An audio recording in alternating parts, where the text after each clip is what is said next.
is Ethan Tingler, front tire changer for the 3-car Austin Dillon. You're listening to Back of the Pack podcast on Fantasy Focus. Hell yeah.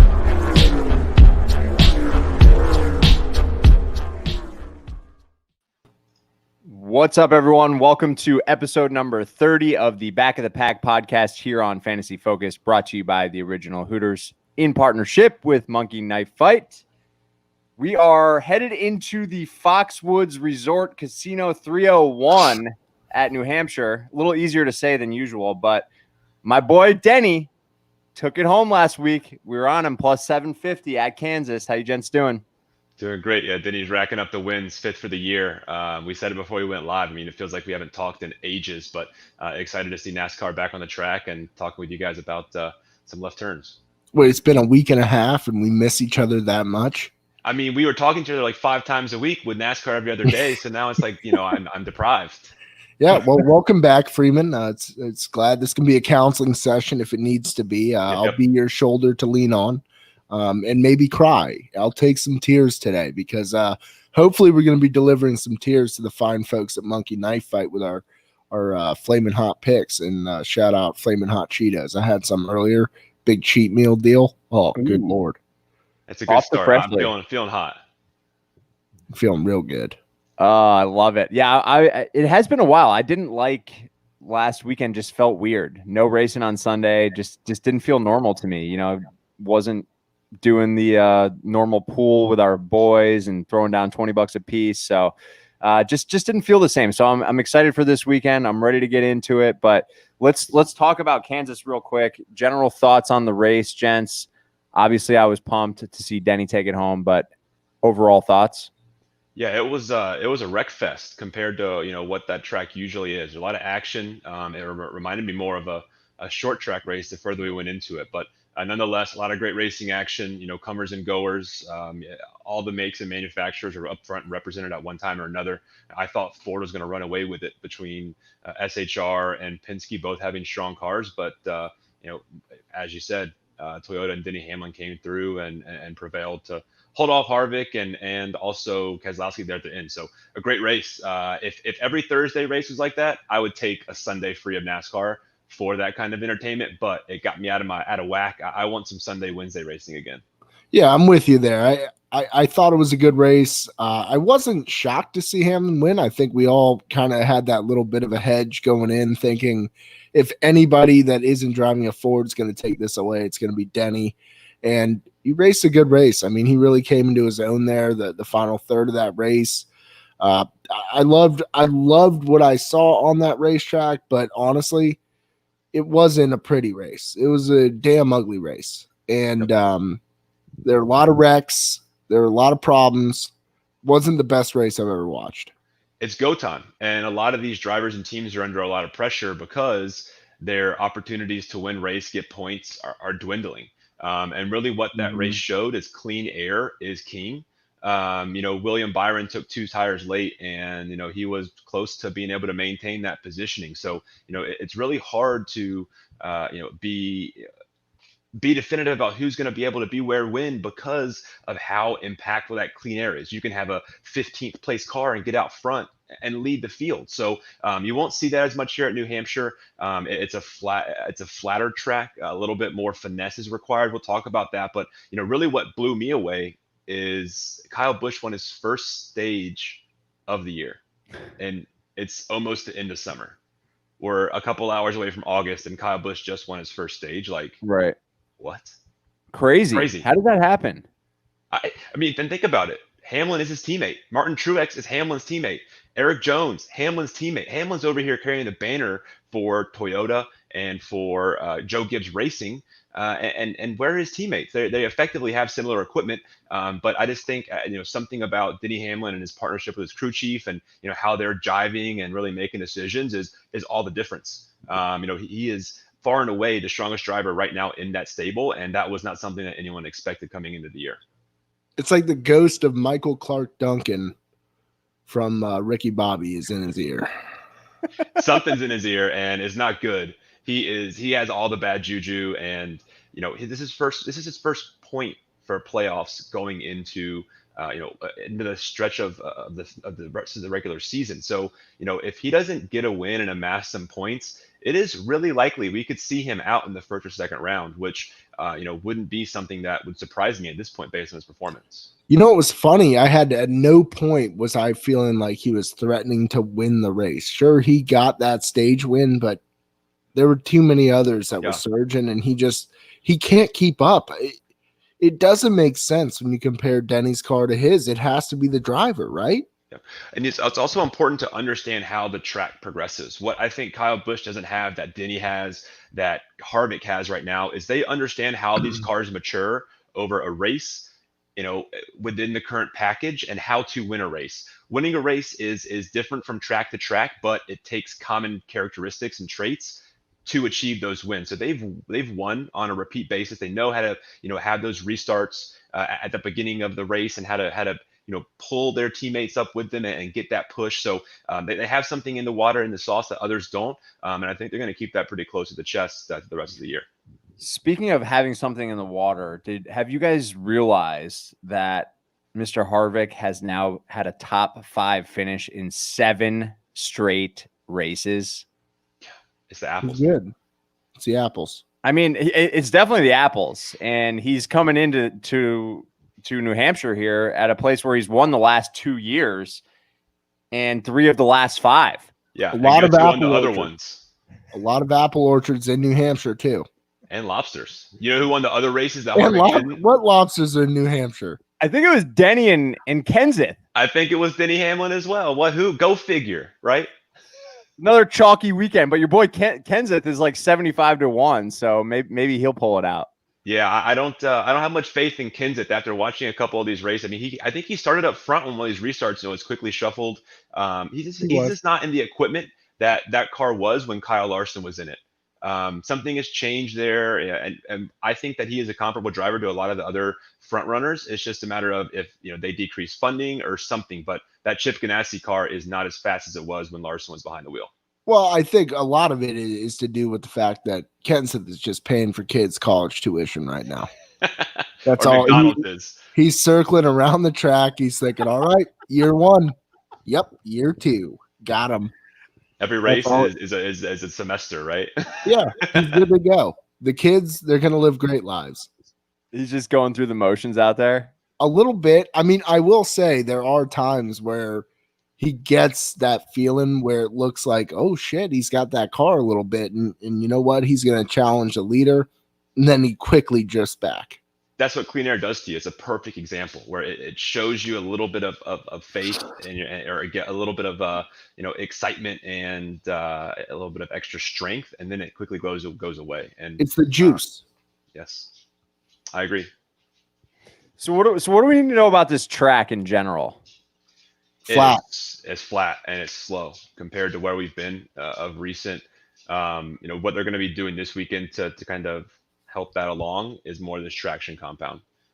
So what we see at New Hampshire that we don't see at a lot of other tracks of recent is how many grooves they have that are raceable. So as we go into the race and as rubber gets laid down, like we keep talking about every week, this track is going to widen out.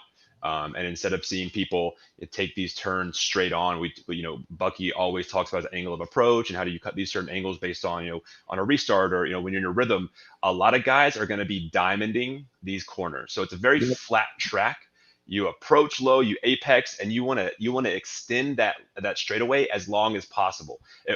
NBC analysts made a mention of it a couple times, especially with Truex last week. He was doing a really good job of quote unquote extending the straightaway. And what that means is the longer you keep your wheel straight, the faster it's going to go over a longer period of time. So if you are coming off the bottom of the track and let that car kind of go out to the wall, you're losing straight ahead speed.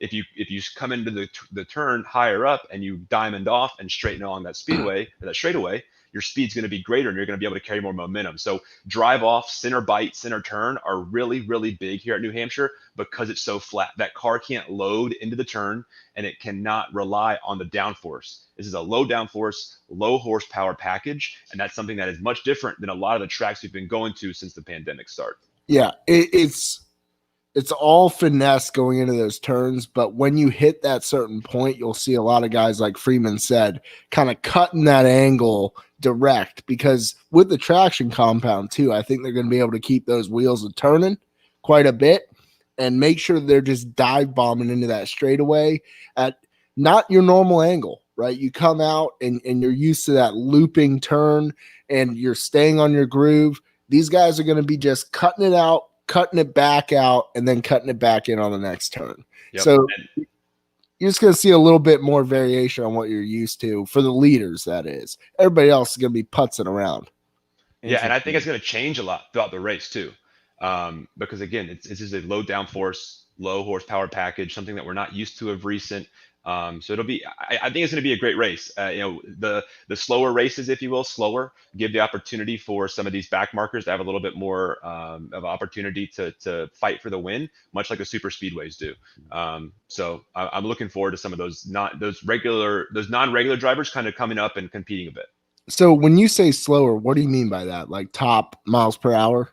Yeah, this general speed. I look at a track speed based on the center turn speed, right? So at Daytona and Talladega, you're maybe 5 to 7 miles an hour slower in center of the turn.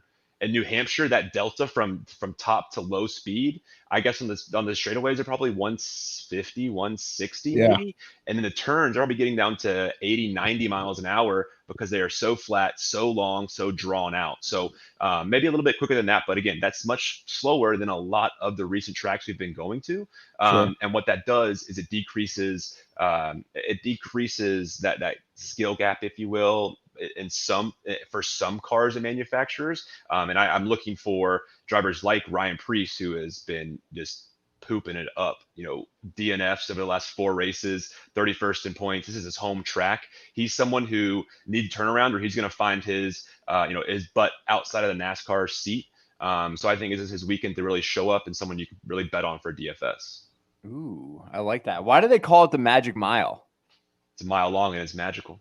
It just doesn't sound that magical. I like it. To me, it kind of sounds a little boring. Yeah, and Dover in Delaware is called the Monster Mile. Their mascot is like a big concrete monster because the track's concrete. And I don't even know why they call it the Magic Mile. Something around there must be called the Magnificent Mile or Magic Mile, and then they just adopted it. I like the Magic Mile. I like Magic, the Gathering. The last bit of magic I saw happen at New Hampshire, I can't remember the year it was. It was 2000, 01, 02. Jeff Burton, the dad of Harrison Burton, who's in the Xfinity Series right now, he led every single lap of a race to win. Wow. That's incredible. I haven't seen it since in the Cup Series. I don't think it's happened. But now with points and strategy, it won't happen ever again. But it was just crazy to see that. That was truly magic, when Jeff Burton did that back in the day in that bright orange Singular car. That company doesn't even exist anymore. So how old it is. I think Singular's still out there, Freeman. Is it? No. Where, down there in Florida? They were perfect. I got my phone at Walmart. Are y'all giving me shit here? Yeah, the Metro CPS partner. Wow, slight bash there, just right for the jugular. Yeah, man. Let me sit here with my flip Singular and just do my thing. All right. I've been playing Snake. I take it back. Day. I didn't mean any harm there, Buck. Yeah, y'all been playing Best Fiends. I've been playing Snake all day. Yes. I was a Singular customer first back in the day. Like when I was in high school, my first cell phone was Singular. Yeah, I was an Altel guy, so I guess similar boat. There you go. Oh, so you had the big old Nokia. Yeah. Oh, man. Altel loved that massive brick. Yeah, they did. I will say I miss the feel of those numbers, the buttons. I mean, the click down. Yeah, you just knew when you hit it. God, I love that. Oh, yeah. Also, the type to text. Oh, yeah. Oh, yeah. What is that? TTS? What did you call that? T9. T9. Yeah, T9. that was a skill. I thought I was really good at it, slick with the ladies. Truth be known, I was not. We need to bring it back. We need to retest that theory. A lot of grammatical spelling errors. It just wasn't good. Yeah, I wasn't a T9 guy, but I've been good enough with the thumbs, no the fingers. So we got fans this weekend. That's exciting again. 12,000. I bet the capacity of that place is like 40 or 50,000. So again, it'll be bare bones, but something's better than nothing. Heck yeah. One quick other connection here on Magic. I know we Magic Mile, Who knows why it's called that? We'll let him slide this time. But on the topic of magic, guess who's on the pole this weekend? Eric. Almirola. What the hell, dude? Denny Hamlin, Kevin Harvick win races. Eric Almirola gets given poles. Like, that's NASCAR this year.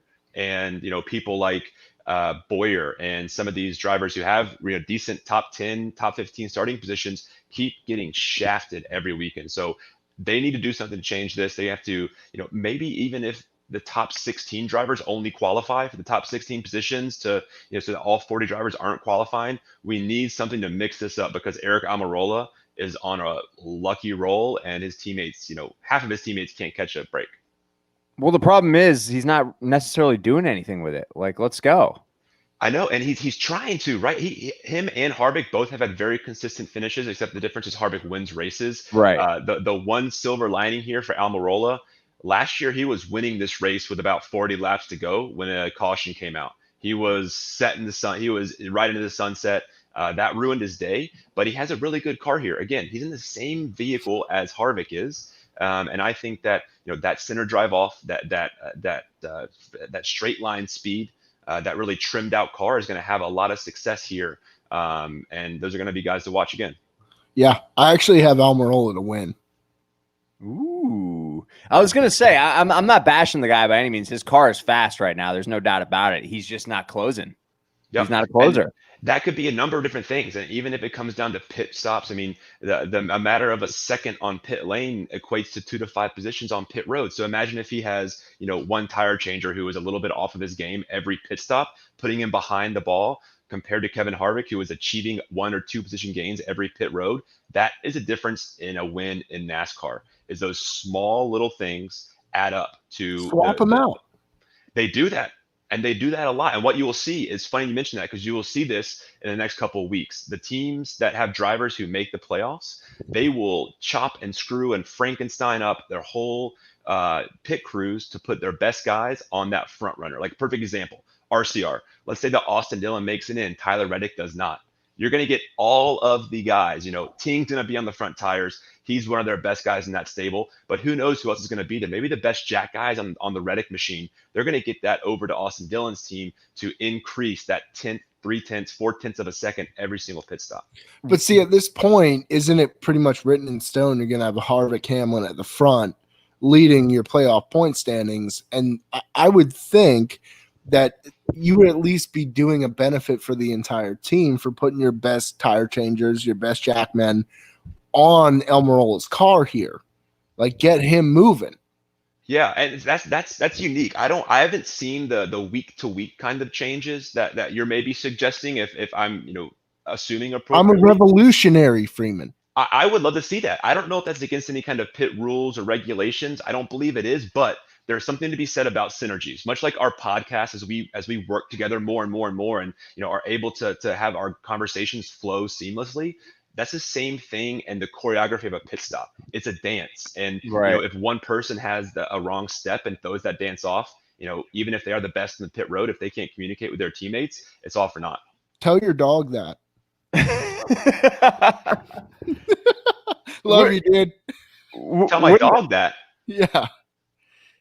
I'm loving the bashing going on today. Yeah, no, I meant this one little thing could throw the synergy off. Yeah, there you go. I was like, what is he talking about? Yeah, he's coming down here with his nails clipping and clapping. I can't hear him now, but hopefully he's not in the background distracting us. Oh, see, you were confused. You thought I was trapping you right there. Yeah, I thought I had you in the inception. Nope. It was more of a general observation over the last few pods. I love Small that brain dog. on a Friday. You got to explain jokes to me, Buck. Buddy. I my brain is fried today. He's in your head. I cracked this beer and I let out just it's Friday. Just an unbelievable feeling, that first beer on a Friday. And you mentioned playoff points here, and we have a graph in front of us that show all the points. And you're spot on. Denny and Harvick pretty much have free passes into the first round and potentially the second. So we saw it last year, Levy, with these guys who carry a lot of playoff points into the playoffs, really just kind of sit back and relax until the third or fourth round. But I don't think that folks can let their guard down. They need to continue to accumulate points because they carry over from race to race and bracket to bracket, if you will. Yeah, for sure. And before we get into the playoffs, I think we should have an episode where we fully explain the NASCAR playoffs, because I'm still not even sure I fully understand it. It gets a little confusing. But Get used to the always ADV changing. column. The The what? ADV column is all that matters, bud. I don't even know what that means. Advantage. Ah. Am I wrong, Freeman? I figured it was advantage. No, you mean the playoff bubble advantage, or what Yeah, specifically? yeah. Yeah. So the drivers you see in green here in front of us are locked into the playoffs. Every yellow driver in front of us is in the playoffs without a win. So if someone in the red or below gets a win, they bump out the yellow driver. So once the first race of the playoff starts, everyone will be ranked from 1 to 16, and the playoff points will be as they stand. That will be the order going into it.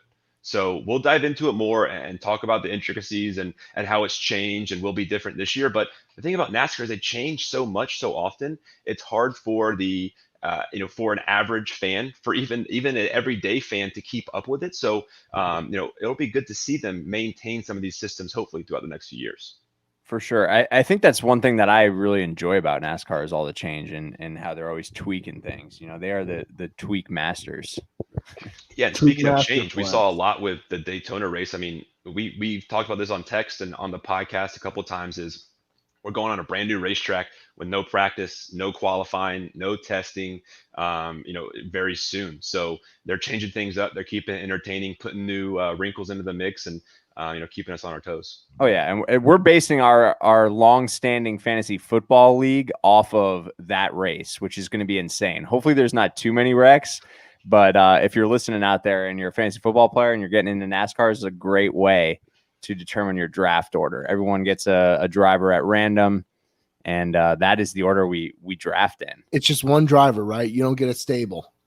Well, we're kind of working back and forth if everyone's going to get 3, but I think it should be one. Just get One one driver driver. wherever your One person driver. finishes. Yeah, because if you do more drivers, it's going to get more The complicated. stakes of the one driver with that on the line, I think that's paramount. That's what you want. You want to be just riding the wave.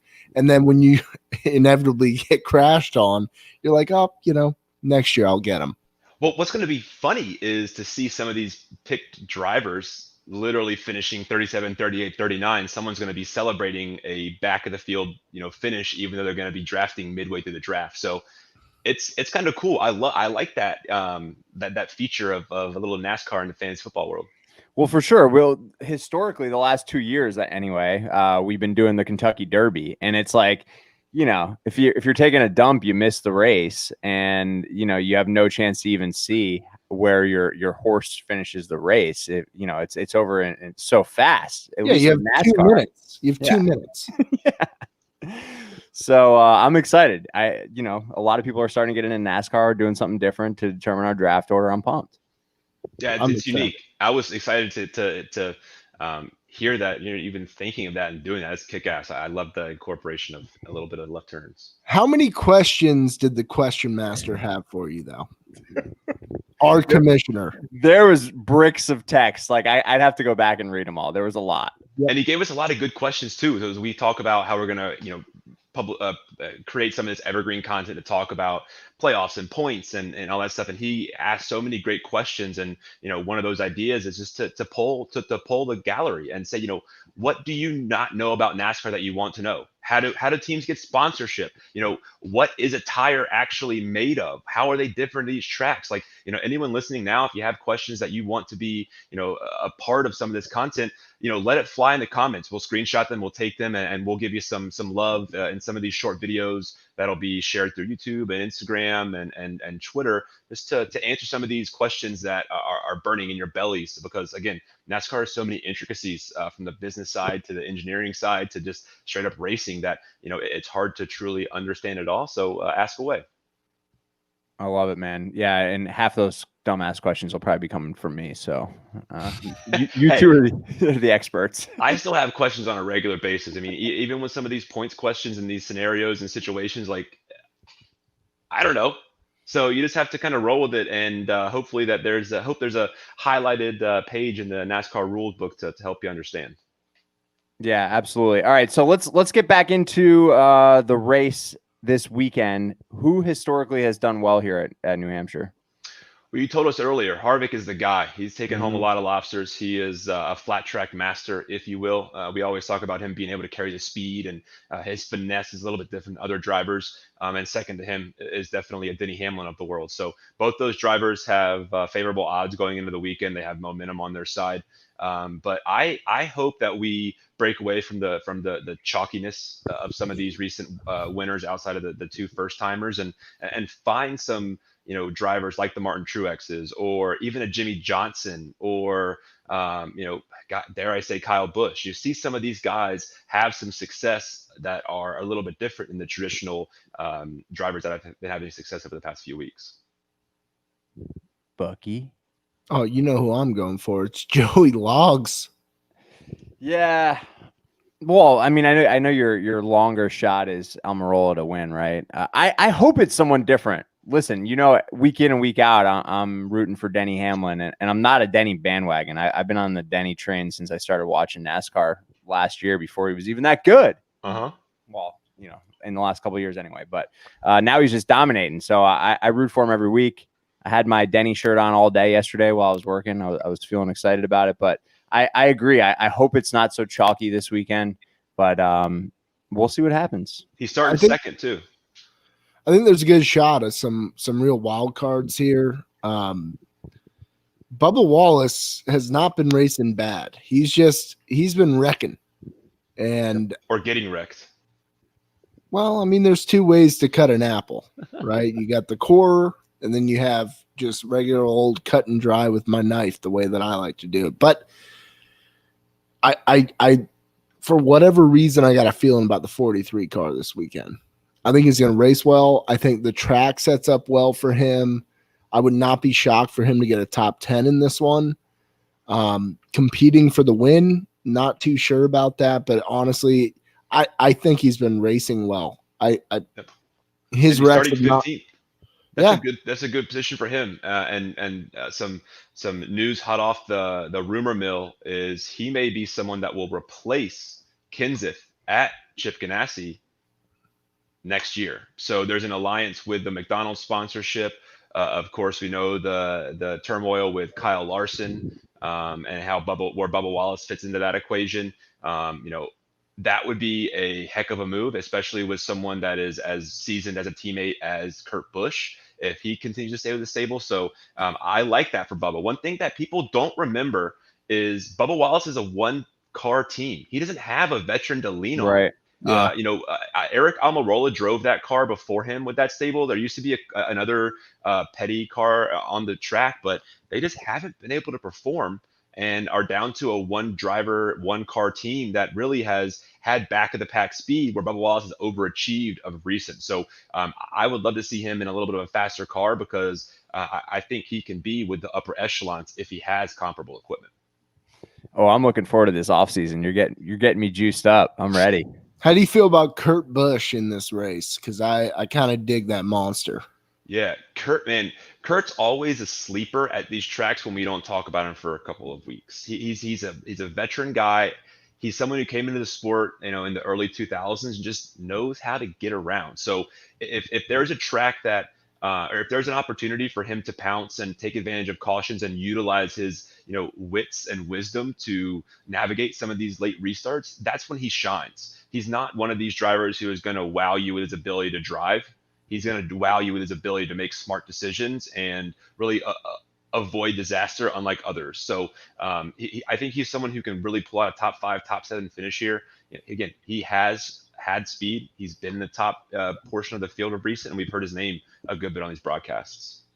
I was just about to say I think he should retire soon, but hey, whatever. If you compare him to a lot of the other drivers in the field, he is getting to that point where he's kind of at the retirement age. There's a lot of up and comers who are vying for his seat. He's teetering, man. He truly is teetering, but he has the ability to, take home a trophy. He won Kansas last year, right? And he's around, and I think he has speed. Just he's nowhere near a Hamlin or a Harvick by any means. How are y'all feeling about the rat, Keselowski? He almost ratted one last week. I thought he was ratting it for sure. He didn't even rat it. He was about to take it straight up. that was an entertaining race. He was charging there late, but I think Denny was smart. He wasn't giving his all, and he was sandbagging a bit in an effort to pedal to the Collect metal. points. Yeah. So a lot of these guys are getting smarter. Much like F1, it's not about growing the gap; it's about maintaining the gap. So if you can maintain the gap at a second and a half, going 89%, well, then if that deficit gets closer to a second, then you pedal it and you extend it back out. So that's why we don't see these 15 and 20-second leads as much anymore, because it's a strategy game. You are racing the race and the racetrack, not the drivers around you, and that's what it comes down to. That's a good way to put it. I love it. So, Bucky, you're going to go with Almirola as your sleeper pick to win. He's starting pole, so I mean he's not a sleeper. But I've heard you say that before. Almirola on the pole, right? Yeah, it feels like he's one or two. Probably 6 out of the last 8 races. 150% of the last few races he started on the front row. But he's still a sleeper because he's plus 2,000 to win the race. So, like I said, he's not a closer. So to me, that's a big time sleeper, man. Plus 2,000. Yes, according to DraftKings, anyway. They are trying to bait out some bets on him at these plus 2,000 because, again, he's between. We said it last week and the week before. If there's two value picks that I'm putting my money on every week until they win a race, it's Almirola and Blaney. I was just going to say Blaney's my guy this week. That's who I'm going with. He's historically done pretty well here, and he's raced decently this year. So I'm going to go with Blaney at plus 900. Okay. Yeah, I like that pick. And he's someone who has been on average out racing his teammates in Slowey and the Rat. So, Blaney's my favorite guy over at Penske. We don't have a terrible nickname for him yet, so I guess it shows. The Blaney Stone. The Blainster. Yeah, so Blainster actually rules. His nickname is YRB, Young Ryan Blaney, because he's such a young guy. He's been in the sport for so long, but I like the Blainster. Blainster is the way to go. Blainster, yeah. I'm a big fan of that. One last thought on the Rat, and this has been eating at me a little bit. His car sucks. The way it looks. His wrap is bullshit. It looks terrible. It's so boring. He's got this like cream white with the red. Yeah. It looks like garbage.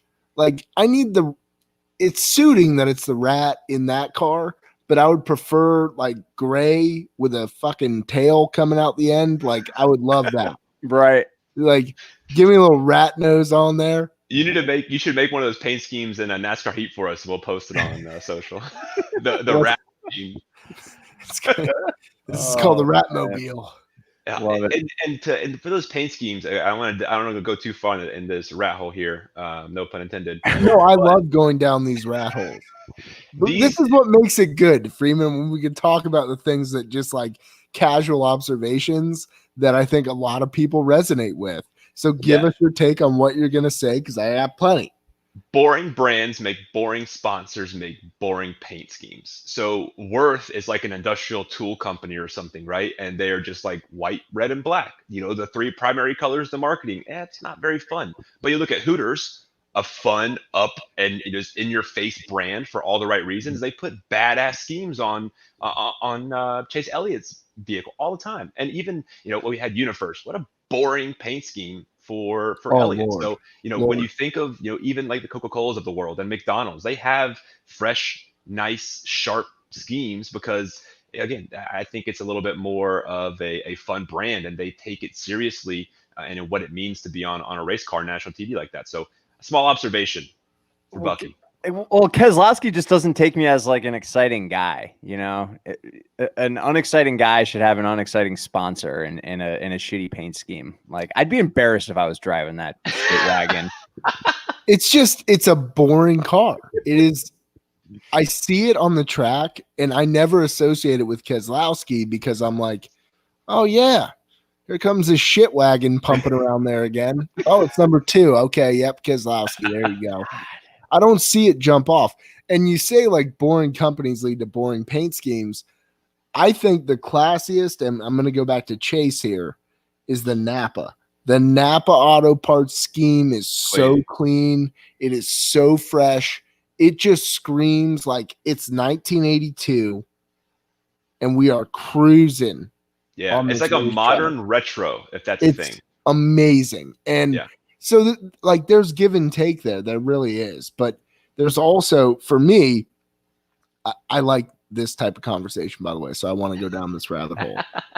I like a few different other schemes here. I think Almirola's, the Smithfield Hams, looks sick.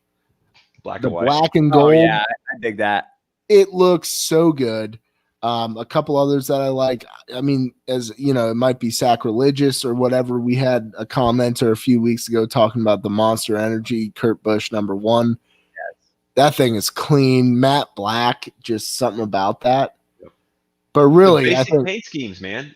The basic paint schemes are undervalued because they're very complicated. Over the top ones, they're too busy, they're too complicated. So it's a fine balance between what's good and what's just too loud and in your face. And of recent, a lot of cars don't maintain their same paint scheme throughout the year because it's gotten so much more expensive to race, and because you can't secure one primary sponsor for the whole year.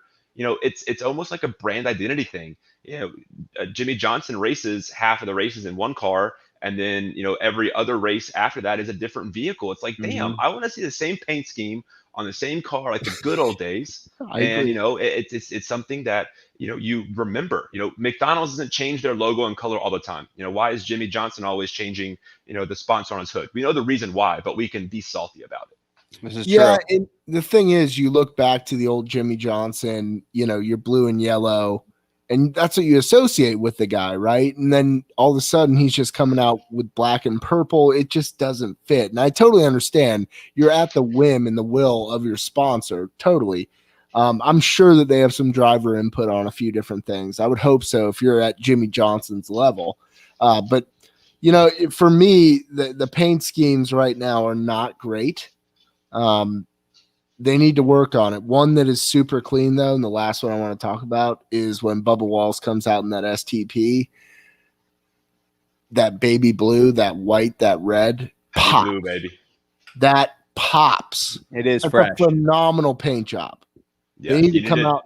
He needs to wear that all the time. Check out his Warthog paint scheme from the Air Force. So he does a lot of military schemes. That's one of the badass, kind of schemes that I've seen in a long time. But hopefully, maybe here's the thing: COVID has decreased some of these teams' ability to be creative. Now these teams are getting big enough to where they print and create most of these wraps in the shop. So they're allocating a lot of their resources elsewhere than to have these nice special custom paint schemes and having all these huge brand promotions. It's a combination of some brands not being able to have the money to have these big promotional schemes and pushes, but also some of the teams focusing on other areas. So I hope once once the playoffs roll around, some companies, some brands will throw a lot more money at their teams. Will create some unique schemes, but also hopefully when next year rolls around and we're less impacted by the pandemic, we see some more creativity on that front. Good point. So one thing I'm craving right now though is like when Hamsteak finally makes it big and he's got his own team in the Cup Series, because currently I'm racing in the 48. Yeah, I got the Allied car. I took over Jimmy. He retired. I sat right in there. Currently 18th in the Cup point standings. Not a big deal or anything like that. But once I get that own car, I'm going for one sponsor and one sponsor only, and it's Bagel Bites. Really? Oh, why hell not yeah! Push? You don't want to take over Harvick's sponsor? No, most certainly not. I can't carry that banner, but what I can carry is Bagel Bites by the truckload in my belly. So I figure if I have a Bagel Bites scheme, it would be basically just take the Bagel Bites entire box and wrap it around the car. That's the car. It is a box of Bagel Bites, and I think that's the perfect wrap. The rim should be painted like a Bagel Bite. Oh, that's where it's at. There we go. That's where it's at. If we had Bagel Bite rims, there would be peace in this world. Yeah, you need to get on your Twitter or your Twitter finger strong, getting in Bagel Bites DMs. I wish I could do some Photoshop. I would totally Photoshop a Bagel Bite on there. Oh man! All right. Don't want to get into some monkey knife fight? Yes. Get your screen ready there, Bucky. If you guys have never played on Monkey Knife Fight before, make sure you join us. And if you're depositing for the first time, make sure you use the code FOCUSED or use the link in the description of this video as well. It'll give you a 100% match bonus. I got some money to play with this weekend on Monkey Knife Fight because I've been crushing Major League Baseball. But Bucky's still got the hot hand here on NASCAR, so we're gonna ride with Bucky's screen here. Yeah, last week was rough. All those crashes really dried me up. So I'm gonna be adding funds today. Restocking the silos There you go. of Monkey Knife Fight cash. All right, so immediately what jumps out to me, like if you look at the first one here, that's a high point total for both of these guys. Yep. And it's higher than arguable favorites that are in other lineups. So here's my thing. I went back and looked at a couple picks that we've been doing. I think Bucky made the point a couple of weeks ago, and we heard him loud and clear. But I'm going to reinforce it. We've been going too hard and heavy on the Moors, and we have never done races. We have never done any more or less with both or all drivers being lesses, and that has been hitting a lot. So I mean, just if you play it by the numbers.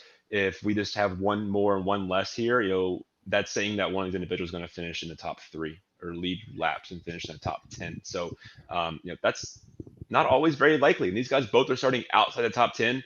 I say we get a little bit different here, go against our usual strategy. Let's go less and less, even though I agree with Levy here. I think Blaney's a guy that could win this race. All it takes is one idiot's indecision to wreck him out of this race. And we need to factor that into the play here. All right, I'll put 5 on it. I'm just glad you're subscribing to my views that I put forth 2 weeks ago, Freeman. Finally, took you long enough. I had to sit on it. I had to soak it in, and now I'm regurgitating it. Look at this, folks. Monkey Knife Fight. I'm going to use my stimulus package here. What? I just played the same play. I didn't have any stimulus package. Look at that. Use my $5 stimulus. You make too much, Levy. Wow. Love it. You're the CEO of Fantasy Focus over here. You're not in the appropriate gap to get a stimulus. Oh man, I'm offended. I'm over here eating bagel bites every night, man. I need the stimulus. Okay. Let's go to rapid fire. We're better at rapid fire anyway.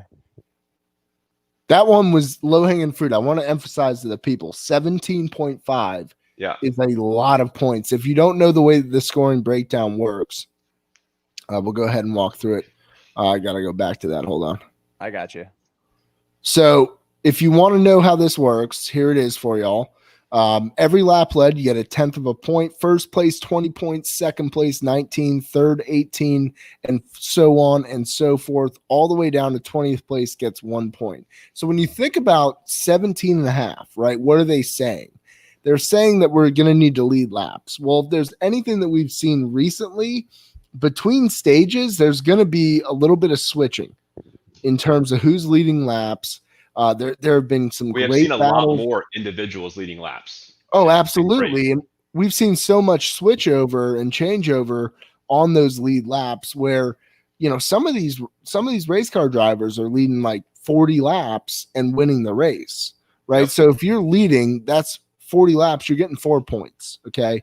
And you factor that in, let's say he loses that race, does not win, gets 13 points, finishes 8th. That doesn't get you over the 17.5 finish line. Right. Yep. So you got to factor in certain things here. And in my opinion, 17.5 is a very high total for those two racers, both starting out of the top 10. It's going to be an uphill climb for both of them. And quite frankly, I don't know that they have the juice in the tank. Except, I love Blainster with his sweet hair because I'm trying to get that ball player flow like my guy. But, I agree. You're spot on. I think Blaney is a guy that can win the race. But again, there's so much that can go wrong.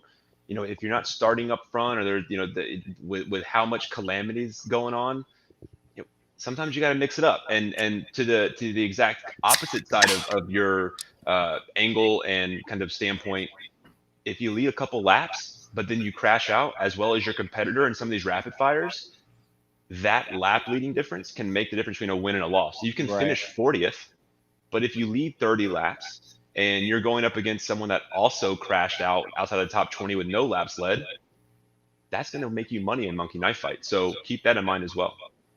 Basically, I want both of them to crash. Yeah, 17.5 is crazy for both of them. That's like the highest point total either of them have ever had in their Monkey Knife Fight career. That's one of those, what do they know that we don't? Right? Exactly. And for comparison, Kyle Busch and Chase Elliott are 16.5 on more or less competition. I like Chase this weekend. I agree. I think it's a good one too. He's starting third inside of the second row, like early opportunity to lead some laps. And between Chase and Blaney and who else did you pick? Almirola. There's some three strong horses in the stable there. All right, so we move on here. Rapid fire. We've been quite successful with this. Last Thursday was an aberration, in my opinion. We really didn't have the right picks. Everything kind of turned against us. But this week, I have a great feeling about rapid fire. You got to get 3 out of 3 for 4x your buy-in. So you put in 5, you get 20. And we're just going to start it out here real hot. Hey, Kyle Busch, look at you. Look at you in that white hat. Who wears white hats, bro? I go with black colorblind. hats. That's green, Bucky. Is that green? It is green. It's a green hat. Off-white. It's a stupid Green hat. hue. I'm going to go with Chase Elliott here, even though he's given up points here. So the way this works is you do have a bit of a spread here. You'll have drivers that have plus 0.5. That's points, okay? I think Chase outraces Kyle Busch, and at that point, 5 laps is inconsequential. Yep. I 100% agree with this pick, and this entire rapid fire is easy for me. Like this, I feel very confident in this play. But I'm curious to see if you guys agree with the other two legs here. I have Blaney and I have Hamlin on the other two. Yeah, I'm baby. liking that as well. And again, Hamlin and Harvick are so close together that a 1.5 difference is a lot. They're both, I think, they will both lead laps. When one's strong, the other's strong. We haven't seen one only dominate. They've always been in each other's mirror. So they're very close to each other. 1.5 points between these two is a lot, especially when they're starting 5 positions apart from each other. The other piece here, you got to factor in Denny's starting 2. I know that 7 and 2, not a big difference, right? He's 4 rows back. But that can close in a heartbeat. And Harvick is going to surge out of a pit stop. You can guarantee that. And he will lead laps. But at the end of the day, right, you got a little jump start here. 1.5 points. That's 15 laps led. I'm going to take Hamlin here easy. Yep. And to counteract your point on the pit stops there, Bucky, while Harvick does have a really, really stout crew, they have had issues in the past with consistency down the stretch. But Hamlin also has the first pit stop, which gives him an unreal advantage compared to all other competitors. So, if I'm looking at them side by side, I think Hamlin has the outright advantage from a pit stop perspective, from a consistency perspective, from a momentum perspective. He is someone that I like to ride on momentum because he wins races back to back. He gets up on that high horse and keeps on cruising. I like Hamlin here a lot. He's like FedEx, always delivers on time. Even at the pandemic, yeah. baby. Love it. I'm going 10 because I got my stimulus package. Oof, getting rich. I can't believe you got a stimulus package. I'm jealous. I play more than you, man. You've been sitting out the last few more weeks. than me. I think that's part of it, yeah. Shh, don't tell him. All right, what else? We got one more rapid fire in us. Let's do it. See, I don't love this one. I'd prefer to stay away from this because Stay away. as close as it is, it's a coin flip. Let's see what this other 2 out of 10. Oh, I love this. Oh, Rat and Rat Jr. All right, let's hear it, Levy. Who you got between our Penske buddies over there on the right? Oh God, I hate these 2 drivers so much.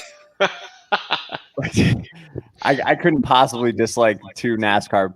I mean, these are 3 of my least favorite drivers in the entire circuit right here on this one page. I love this. So it's no doubt I'm going Chase over Kyle because it's only a half a point.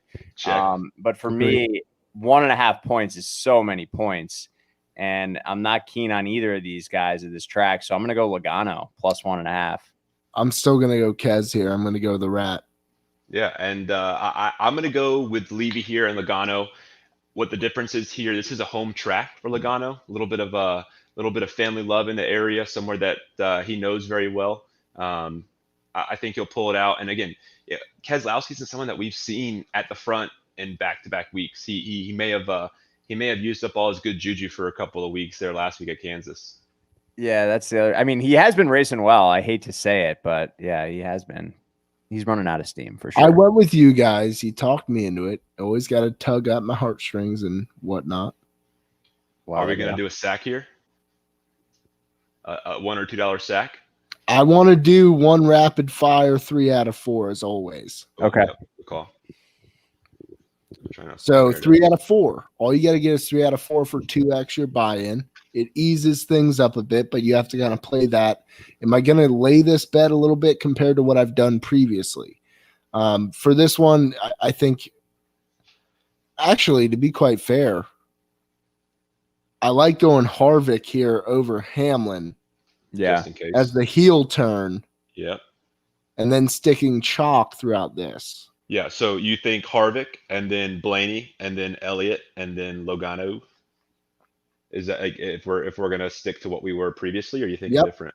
Nope. Yeah, I'm with you guys on that. Like, if I was gonna mix one up here, it would either be the Harvick play or the Kyle Busch play. Granted that it's such a I'm gonna go with Harvick and mix that one up for sure. Yeah, I want that to be my shaker, right? I want that to be, a mint julep, right? I want that to be a very sophisticated beverage that I'm sipping on. I'm thinking to myself, how do I shake this party up? Yeah, mint juleps. And the name's Kevin Harvick, and it pairs exquisitely well with Busch Light Apple. Yes. So you pair that up, you're feeling good. Everybody's there for the race, except we can't gather together as friends anymore because of this. But we can all be together watching Kevin Harvick take it home. I don't know what I'm saying. But what I am saying is simply, I think Kevin Harvick, for me, he's been so steady. So is Hamlin. And the craziest part about doing any of these fantasy games for NASCAR is that at any moment, a wreck can take a guy out. So if I'm going to take 2 bets with Denny Hamlin beating Kevin Harvick, when I have a chance out of 3 out of 4, I certainly am going to hedge that with Kevin Harvick, considering the fact that all it takes is for Ryan Preece to cause a shitstorm again and to ruin Denny Hamlin's day for Harvick to come out on top of him, right? So that's what it really boils down to. And but I stand by mint juleps. I really love them, and I hate the fact we didn't have a derby this year. That was disappointing. Drink 2 next year, Bucky. There you go. All right. So let's wrap up with a long shot. Are we going 100x today? I mean, if we're we're not going Hundy. Well, I'm actually we're gonna do 100. Yeah. Audible. Omaha.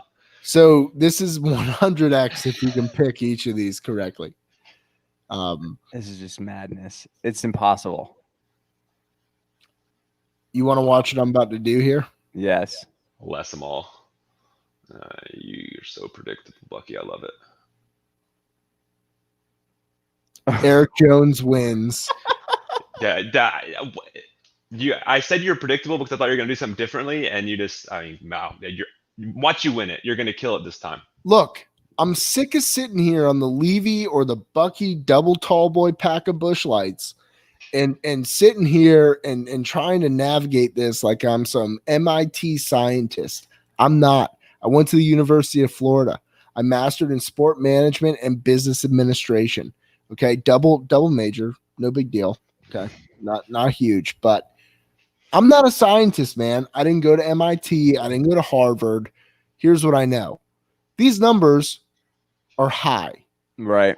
All that needs to happen here is one of these guys needs to lose, and then the other guy needs to lose, and then that guy needs to lose, and then 8 guys need to lose, and then I win. Although this Joey Logs right here. Yeah, that's a tease. The West is predictable. Come on. Logs isn't finishing higher than 7th. I would like to know, just historically, if you did have that MIT data science degree, if we could pull some data quickly, has there been any race this year where neither of these drivers finished in the top 5? That would just be cool to know, because that's what this is effectively saying. Yeah, but at the same time, right? Harvick can finish in the top 5 and get less than 19.5. Hamlin can finish top 5, get less than 18, and True. all the way down to Joey. Yep. You're It's not wrong. possible. So And again, I think this has the opportunity to not be a chalky race, right? So if we have something, in that first stage that really throws a wrench into the mix, or we have a caution halfway through the last stage, and it's a fuel strategy game, we're gonna tip it on its head, and it's bound to happen.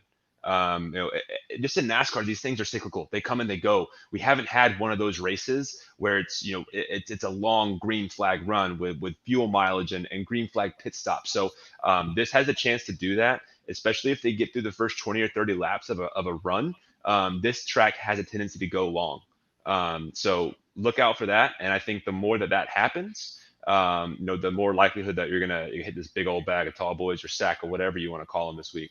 yeah, it's double brown bag. There we go. Oh, there we Double go. brown Double bags. brown bag. Love it. Got Fire it double- in there, Bucky. I'm firing it because I've been losing this every week. Everyone has. You know what? I'm going 5 to win 500. Yeah, you're gonna use that business admin Stimulus. degree to administrate a bunch of effing money to the bank account. Stimulus there, Freeman. There you go, I'm a stimulus type of guy. I love it, Buck. dude. We're gonna hit one of these one day, and when we do, we'll retire. We'll wind the podcast down and be like, "Peace out, guys." But we're gonna go until we do that. This has really been, though, one of those things that's been weighing on me when I'm looking at all those and we're sitting there trying to dissect each one of the matchups. No, go less on every single person and hope for pure chaos. We're doing too much. Just wrecks everywhere. Love it. Yeah, I hope so. That'd make me a happy guy. All right. It's been fun, gents. Freeman, any last words of wisdom headed into New Hampshire this weekend? I think that